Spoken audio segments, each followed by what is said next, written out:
नई सदी, नया साल, नया महीना, खबरें भी नई। चंद्रयान से आसमान तक, देश से विदेश तक, बाजार से जन सरोकार तक, सब पर है हमारी पकड़। देखिए देखिए खबर सदीनामा सदीनामा सदीनामा।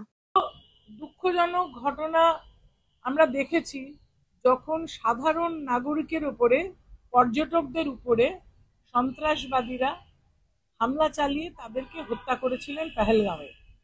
এবং সেই সময় থেকেই আমাদের যিনি চেয়ারপারসন সর্বভারতীয় তৃণমূল কংগ্রেসের মাননীয় মমতা বন্দ্যোপাধ্যায়, তিনি বলেছেন যে আমরা দেশের সঙ্গে সর্বতোভাবে আছি, কেন্দ্রীয় সরকারের সঙ্গে সর্বতোভাবে সহযোগিতা করে এক বাক্যে তিনি জানিয়ে দিয়েছিলেন যে এর শাস্তি যখন হবে তাতেও আমরা সম্পূর্ণভাবে কেন্দ্রীয় সরকারকে সহযোগিতা করব।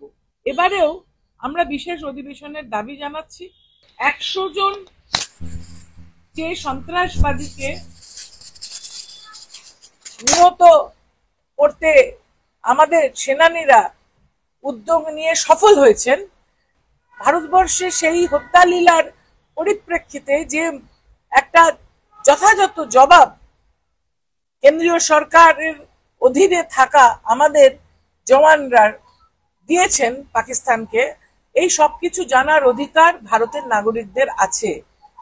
ভারতবর্ষের যে সংবিধান এবং ভারতবর্ষের যে আমাদের সংসদীয় রাজনীতি, সংসদ ভবনে আলোচনা করে দেশবাসী জানতে চাইছেন এবং সেটা একমাত্র বিশেষ অধিবেশনের মাধ্যমেই হয়।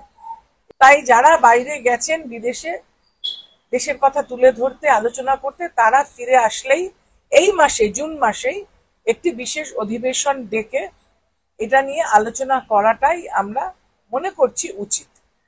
সেই জন্যই আমরা এই চিঠিটা কালকে লিখেছি।